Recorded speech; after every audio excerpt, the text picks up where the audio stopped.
Vamos a empezar rezando, ¿eh? Voy a empezar invocando al Espíritu Santo. En el nombre del Padre, del Hijo y del Espíritu Santo. Amén. Oh Espíritu Santo, amor del Padre y del Hijo, inspírame siempre lo que debo pensar, lo que debo decir, cómo debo decirlo, lo que debo callar, cómo debo actuar, lo que debo hacer para gloria de Dios, bien de las almas y mi propia santificación.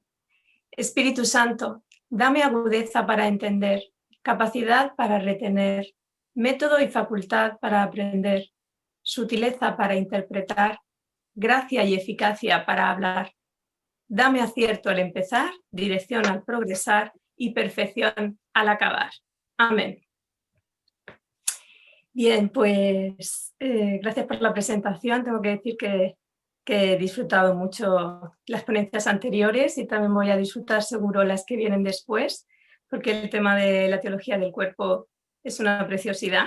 Entonces, y además abarca muchísimo, abarca la persona entera, y como también la persona es un misterio, pues todo lo que es la teología del cuerpo es apasionante por eso, porque se puede seguir siempre profundizando más y más.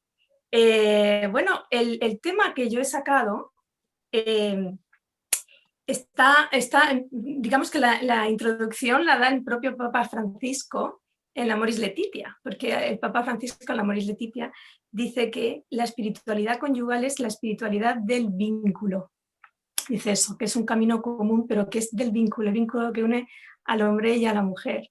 Y que ese vínculo es el templo de la Trinidad. Nosotros estamos acostumbrados a pensar que nosotros somos templo del Espíritu Santo, y así es. O sea, somos templo. Pero el vínculo de los esposos es un único templo común a los dos, porque son una sola carne.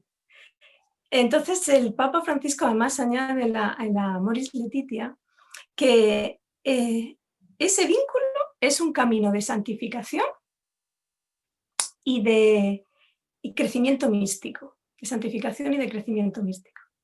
Entonces, por eso lo saqué. De ahí, de esa frase, empecé yo a pensar, digo, si me meto en el vínculo esponsal y profundizo en él, puedo encontrar un camino místico de unión con Dios. Pero no para mí sola, sino para mí y para mi marido, o sea, para mi matrimonio. Y esta es la preciosidad que os quiero explicar, porque es profundizando en la intimidad conyugal, en el vínculo, en la intimidad más íntima de los dos esposos, es como se puede descubrir que ahí está la intimidad de la Trinidad. Entonces, sabéis que la teología del cuerpo empieza siempre desde el Génesis, hay que irse al principio, al designio original que tenía Dios para el matrimonio. Entonces allí nos encontramos a Adán y Eva y vemos que la unidad de Adán y Eva no es una unidad que tengan ellos propiamente, sino que ellos participan de la unidad de Dios. Ellos son uno porque Dios les hace partícipe de su propia unidad. Por eso dice Jesús que lo que Dios ha unido no lo separe el hombre, porque precisamente esa unión entre el marido y la mujer es Dios mismo. Esa es la preciosidad del misterio del vínculo y del amor esponsal.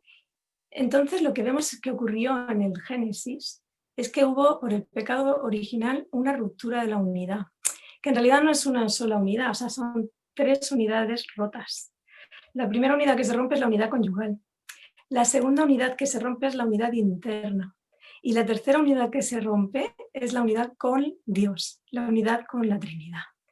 Entonces vamos a ir viendo esas 3 rupturas, porque si no se recuperan esas 3 unidades, no se puede llegar a la plenitud del amor esponsal y no se puede llegar al designio de Dios. El designio de Dios para el matrimonio era ser imagen de la Trinidad, pero además ser cauce del amor con el que Dios se ama. O sea, que el amor de los esposos fuera el mismo amor con el que la Trinidad se ama. Ese es el designio original de Dios para el matrimonio. Entonces, ¿qué ocurre en el Génesis? Ocurre con el pecado original. Pues mira, lo primero que ocurre es que Adán y Eva tenían una identidad conyugal.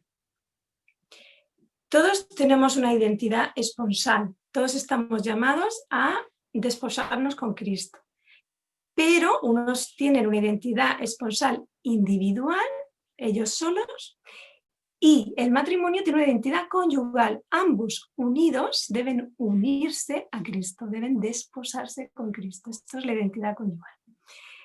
El matrimonio, los que verdaderamente tienen vocación al matrimonio, ellos no se entienden si no es con otra persona, si no es en comunión.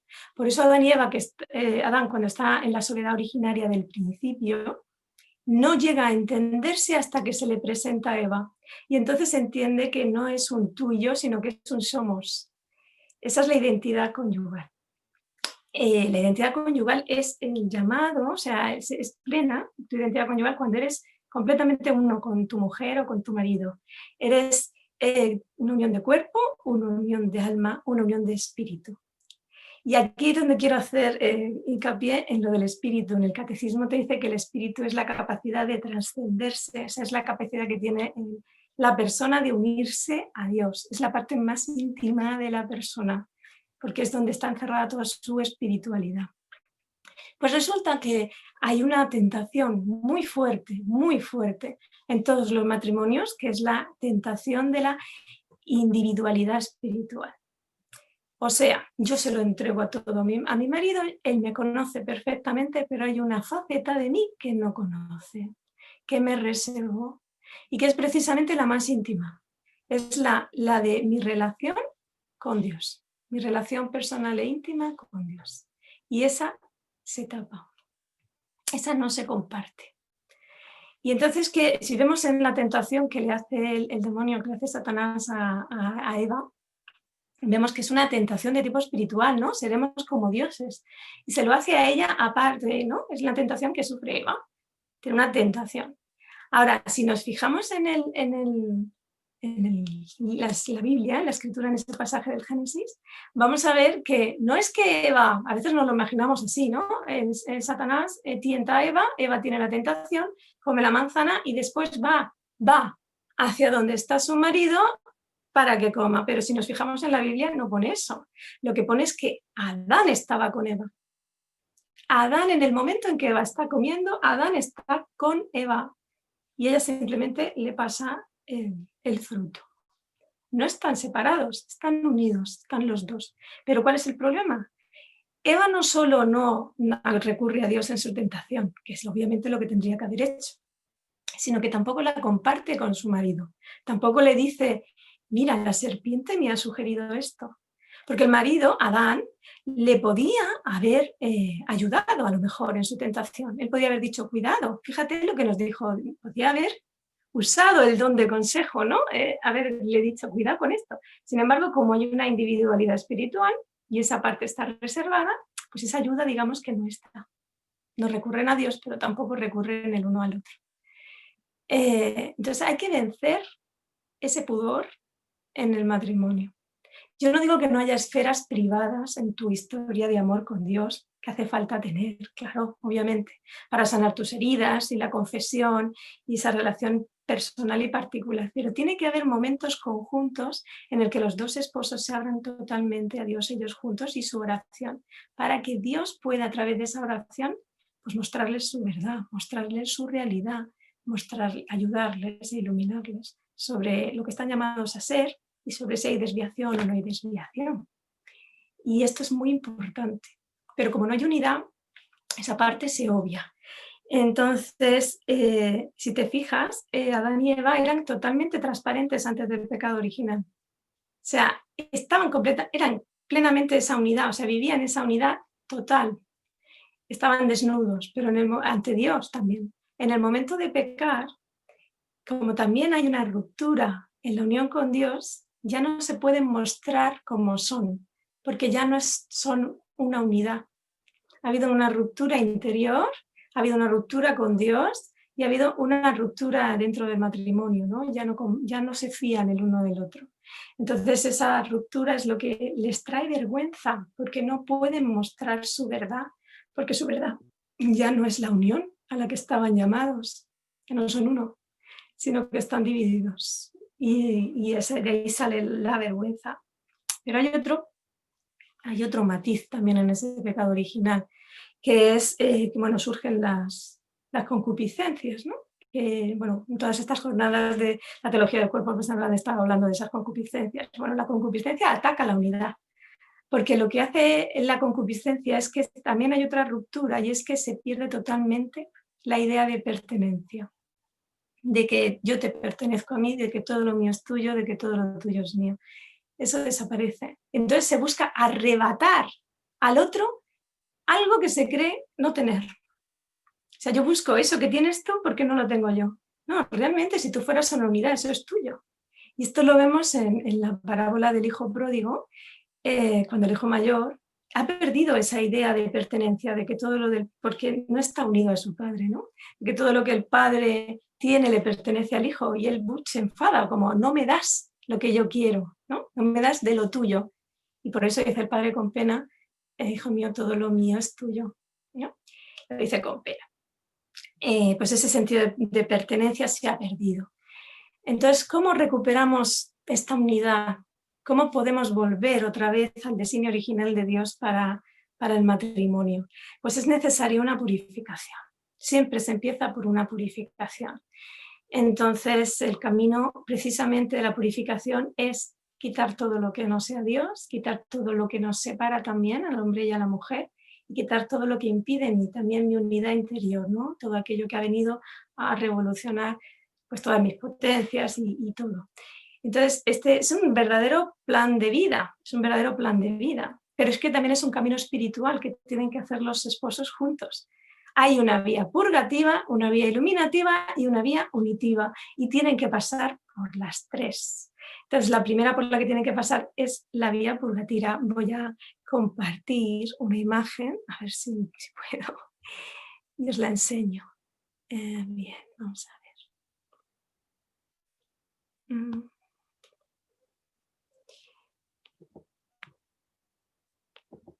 A ver, ¿dónde está?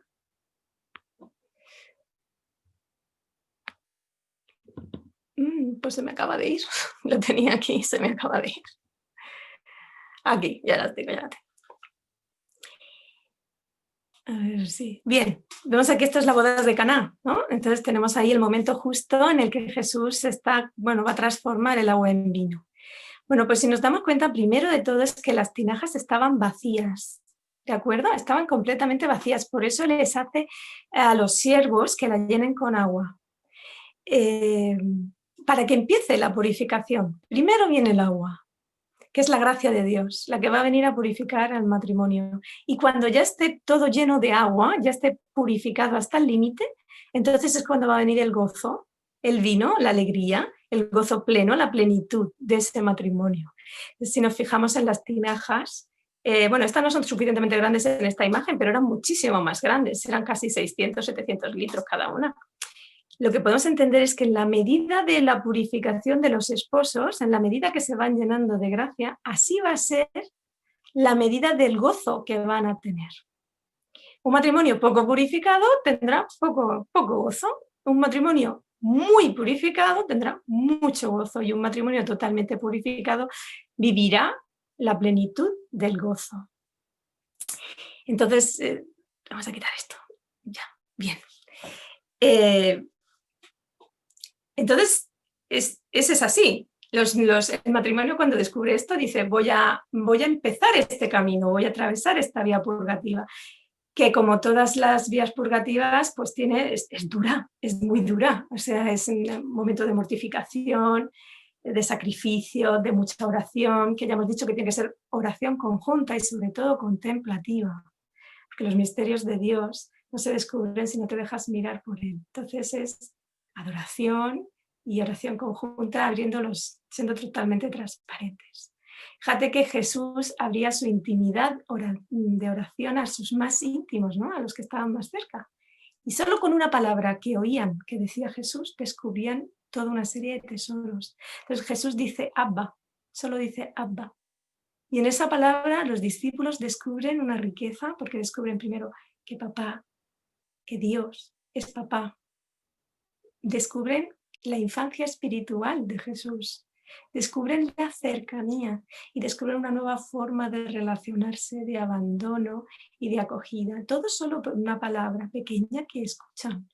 pues si el matrimonio, el marido escucha a la mujer, esas expresiones de amor que salen de ella hacia Dios, y la mujer escucha a su marido, cómo se relaciona con Dios, a través de esas palabras que van a escuchar, van a captar una riqueza impresionante. Porque no hay nada más íntimo que la oración. Y Dios se revela en la intimidad. Bien, pues entonces también, por supuesto, tienen que ir a los sacramentos, tienen que ir a la Eucaristía, que es donde se produce verdaderamente la unión entre Cristo y los esposos, ¿no? Y también, por supuesto, a la confesión. Y no hay que confesar solo los pecados particulares, que sí que el pecado siempre es personal, pero a lo que me refiero, los pecados contra la unidad del matrimonio, contra la sola carne, se deben confesar. Bien, entonces, en esa vía purgativa hay una parte activa, de hecho la parte de la vía purgativa es casi toda estética, o sea, lo que pones tú de tu parte, aunque está obviamente la gracia de Dios. Entonces, lo que aquí surge es que el matrimonio tiene que voluntariamente intentar buscar lo que es puro y rechazar lo que es impuro. Ahí hay una conversión de vida, una conversión de su propia forma de amar dentro del matrimonio, porque no pueden acudir a medios impuros ni medios que estén cerrados a la voluntad de Dios para ellos, que estén cerrados a la vida. Entonces, voluntariamente tienen que rechazar eso y acoger lo que es puro. Entonces, lo que va a ocurrir, si esto lo consiguen, es que va a acudir en su ayuda la gracia de Dios de una manera que ellos no se pueden ni imaginar.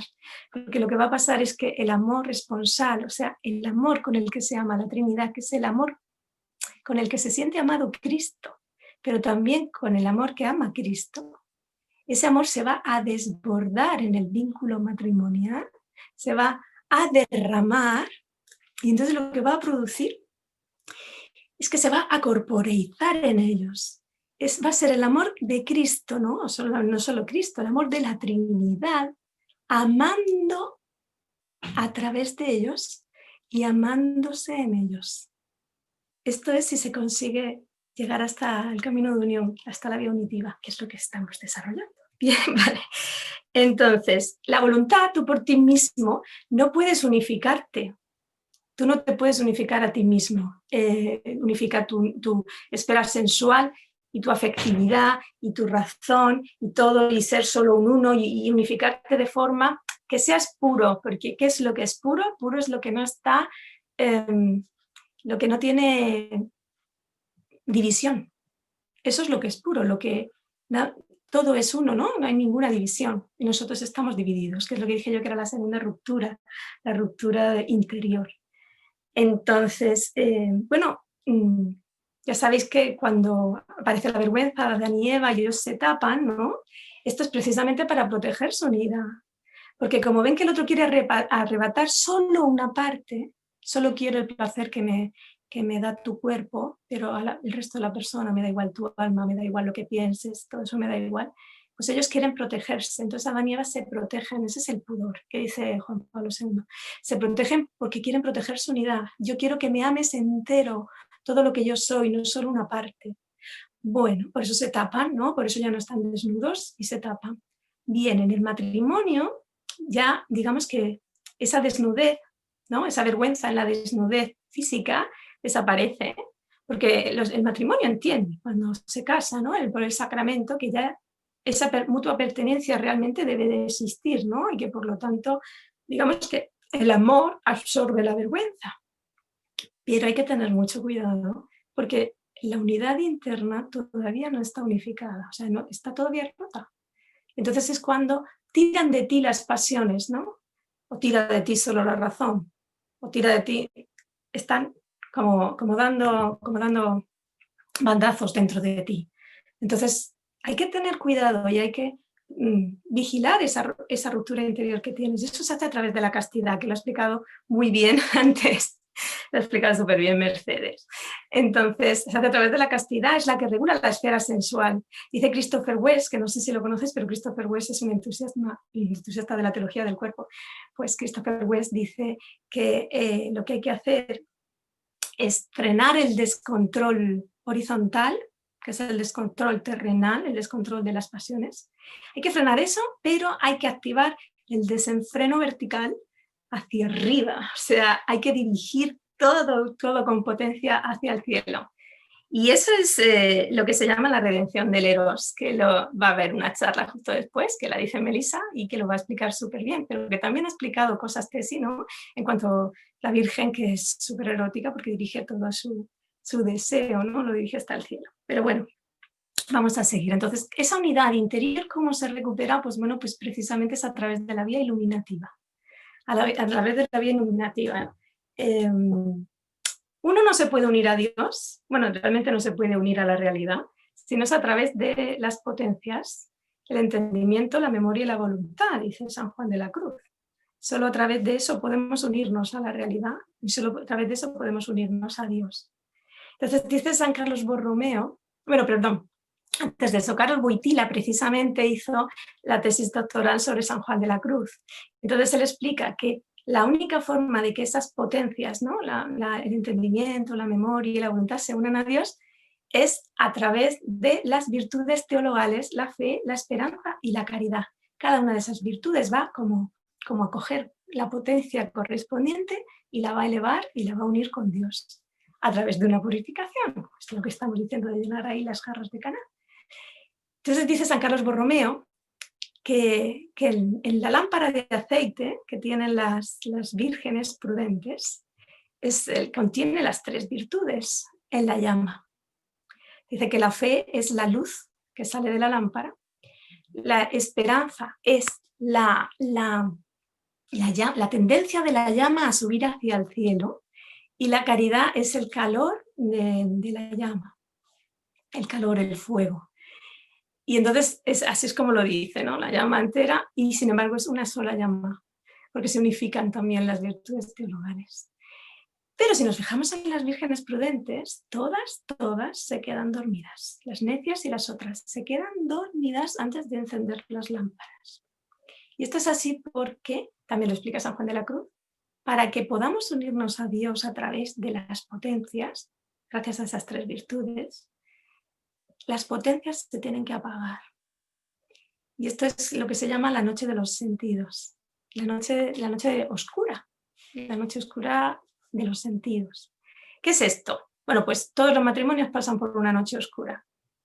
Pasan por una noche oscura porque de repente un día empiezan a darse cuenta que algo ha pasado en su matrimonio que no es como antes.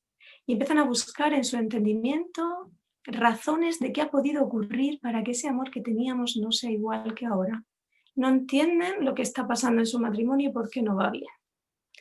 Y ellos intentan arreglarlo, de ahí está su voluntad trabajando, ¿no? Y como quiero arreglarlo, pero no sé cómo arreglarlo porque no encuentro razones. Es más, empiezas a bucear en la memoria, ¿no? A buscar los recuerdos que tenías de buenos tiempos pasados, ¿no? Sacas fotos de cuando eras feliz y lo bien que te llevabas y había esa pasión. Y esos recuerdos te sirven solo para amargarte, porque piensas que no van a volver.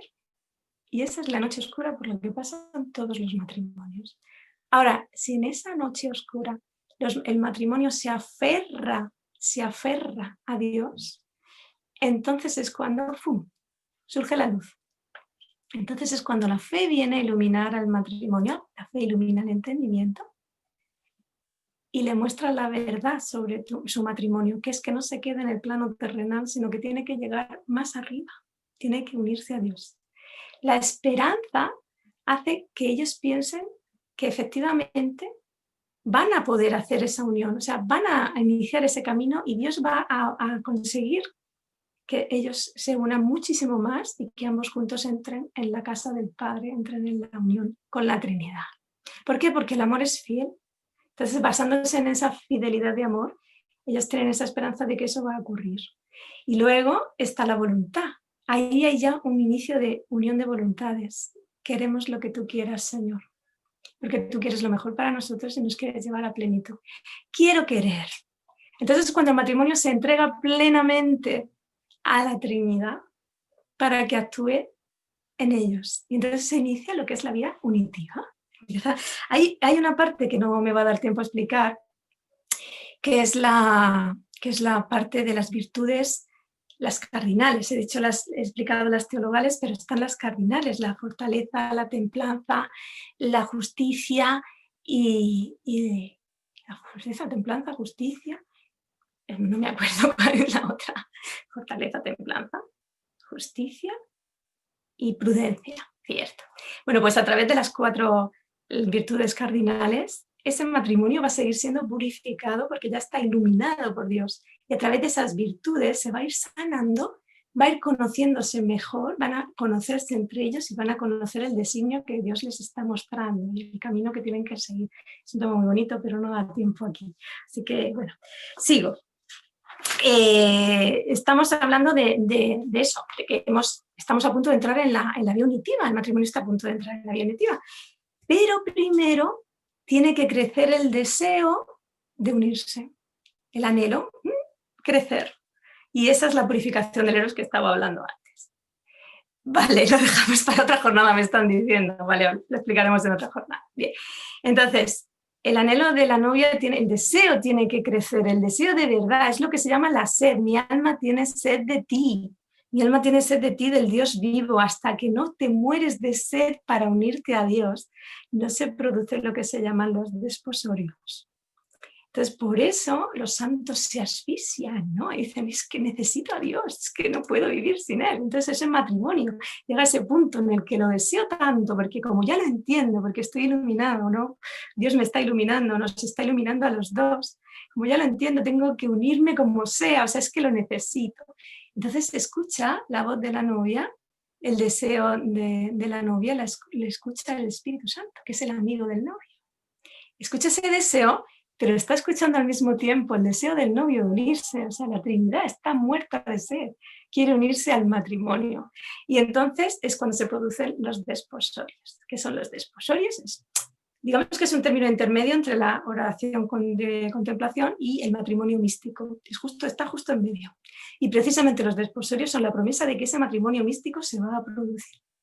Lo que ocurre en los desposorios es que el Espíritu Santo penetra tan fuertemente y envuelve tanto al matrimonio que son dejados y son conducidos por él. Ahora es él el que les guía, el que les inspira y el que va a hacer la purificación más grande de su amor conyugal, porque va a transformar su amor conyugal en un amor purísimo, purísimo. ¿Cómo es este amor purísimo? Pues es puro en su principio porque está inspirado, está guiado por el Espíritu Santo. Puro mientras se ama, porque está libre de todo egoísmo, y puro en su final, ¿por qué? Porque ese amor está dirigido directamente hacia Dios. Y cuando te conviertes, tu amor se convierte en un amor puro, ya está preparado para casarte el matrimonio místico con Cristo. ¿Cómo purifica este amor conyugal el Espíritu Santo? Pues mira, lo que va a hacer es que los esposos amen con todo el corazón, con toda el alma y con todas las fuerzas que viene en la Biblia, ¿sí, no? Que hay que amar a Dios. Primero con todo el corazón, unifica todos los afectos.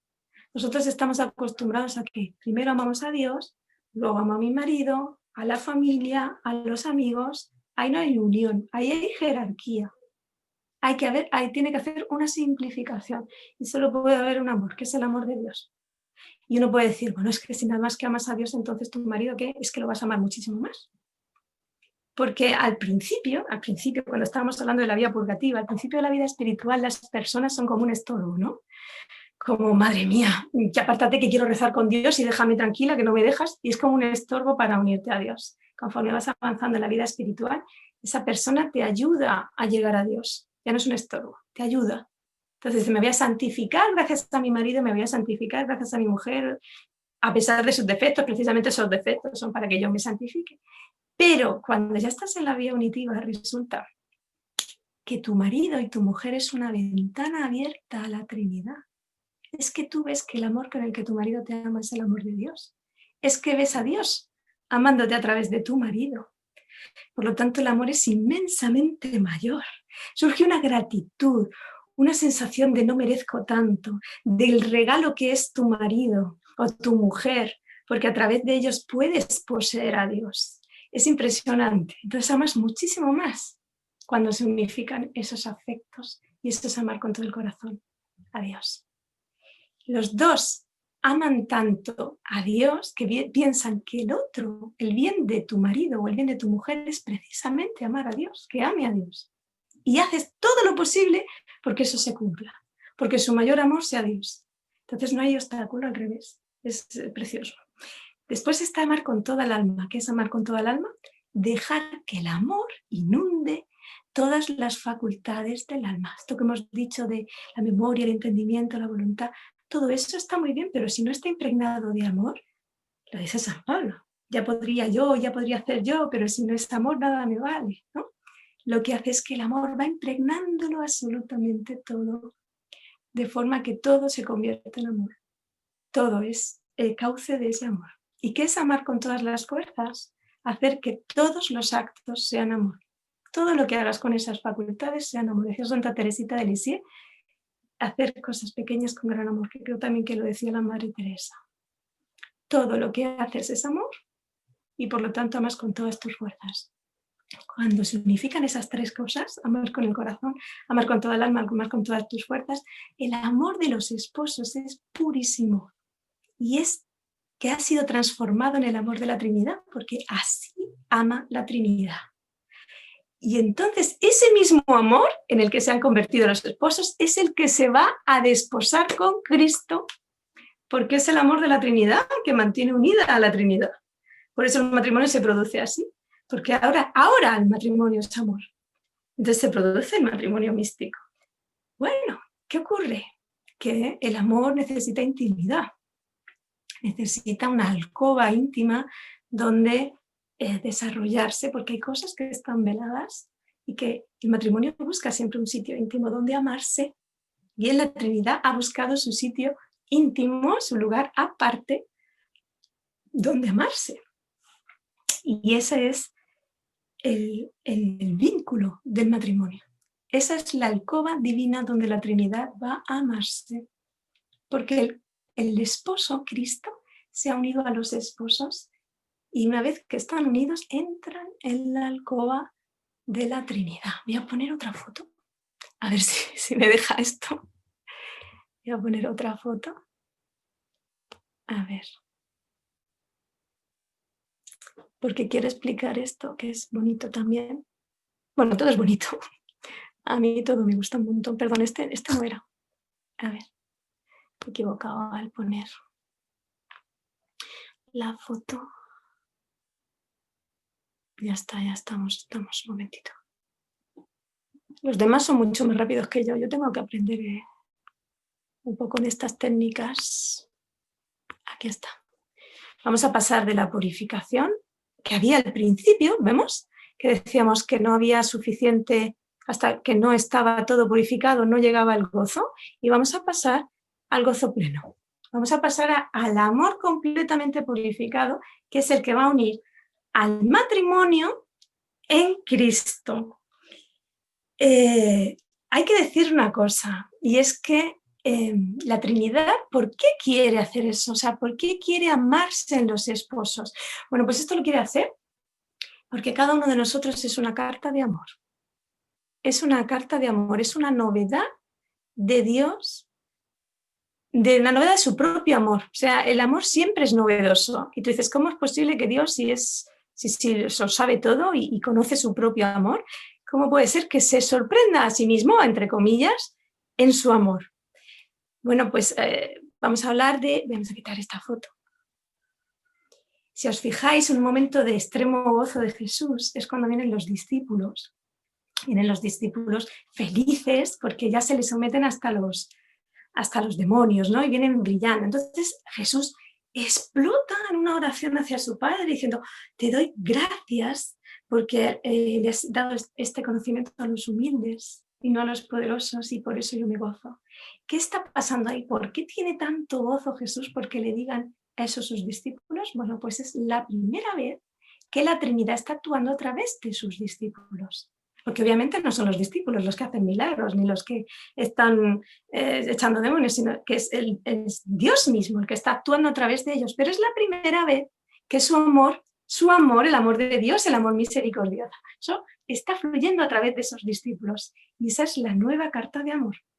Entonces, ¿qué hace la Trinidad? La Trinidad entra en el matrimonio, en su amor particular, con su sabor especial, y se la introduce en su intimidad con ese sabor, porque va a volcar ese amor que va a entrar en la Trinidad y va a volver a ella misma, pero vuelve con él, con los dos esposos, vuelve con su sabor especial y lo vuelve a saborear.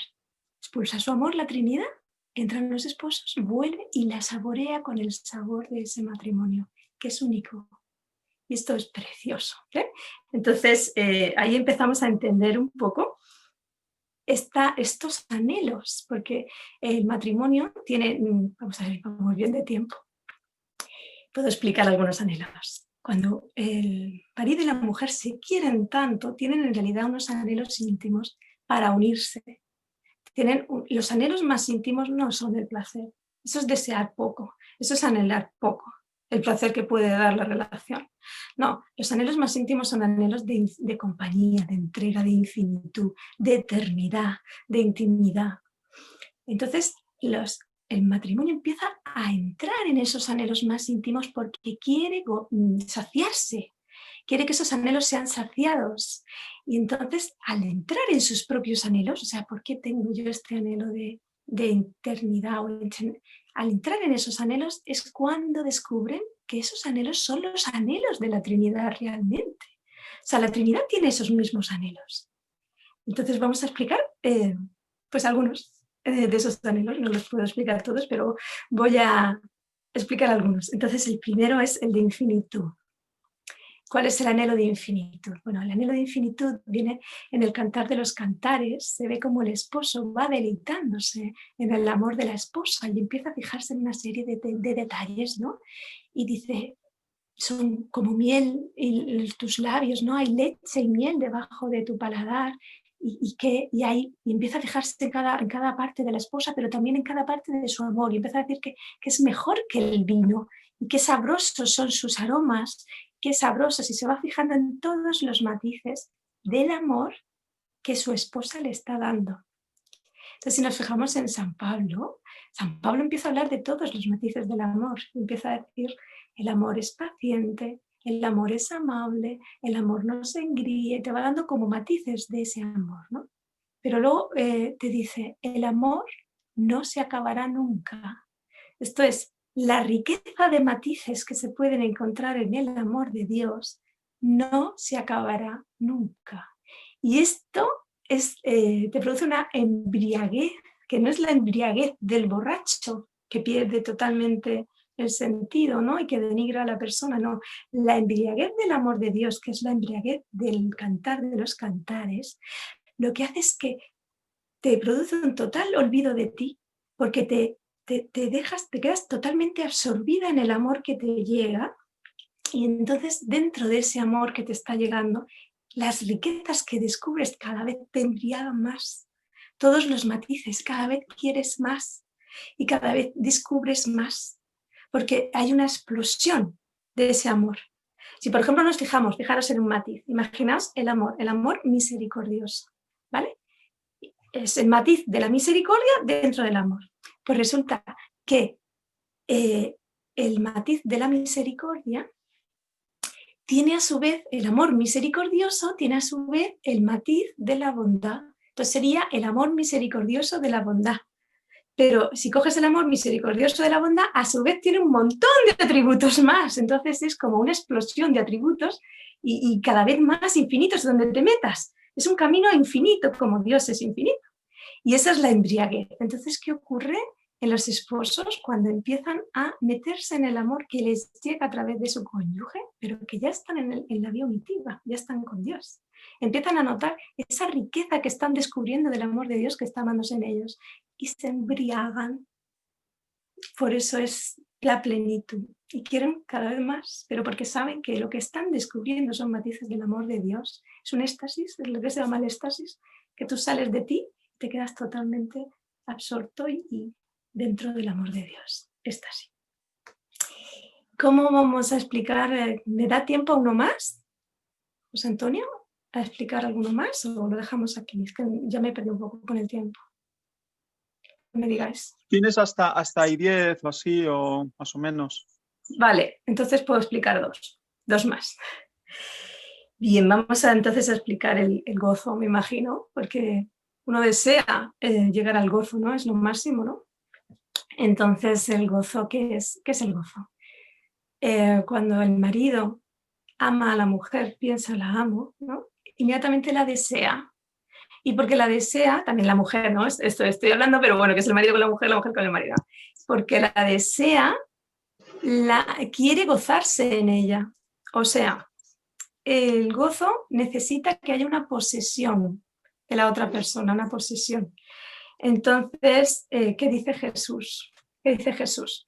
Dice en Lucas 15, si guardáis mis mandamientos, permaneceréis en mi amor, como yo he guardado los mandamientos de mi Padre y permanezco en su amor. O sea, está diciendo que primero hay que permanecer, o sea, la unión. Tenemos que estar unidos a Cristo y así estaremos unidos al Padre en el amor, o sea, en la Trinidad. Estaremos unidos a la Trinidad. ¿Y qué pasa si ocurre eso? Pues sigue diciendo Jesús en el siguiente versículo, en el 11, dice, para que mi gozo esté en vosotros y vuestro gozo sea pleno. O sea, en la vía unitiva, con la unión con la Trinidad, se produce el gozo pleno del amor de los esposos. Esto es así. Es la posesión. ¿Por qué? La unión es la posesión. Tú posees a la Trinidad y la Trinidad te posee a ti. Le decía la hermana de Santa Teresita en una carta a Santa Teresita, decía, tú estás totalmente poseída por Dios. Le decía, totalmente poseída por Dios. Esto es así, tú te dejas poseer por la Trinidad y entonces el gozo de la Trinidad es el que vas a tener. Esa es la plenitud de tu gozo. Si nos fijamos en el Magnificat, esa explosión de gozo de la Virgen es porque tiene la posesión de Dios. Es que la tiene en sus propias entrañas y no lo puede contener. Explota con todo su ser, cuerpo, alma y espíritu. ¡Bum! El gozo que sale de la Virgen. Es así. Y entonces, ¿qué ocurre cuando el matrimonio, bueno, el gozo pleno, el matrimonio en sí, con su amor conyugal, no podría tenerlo, porque somos seres limitados.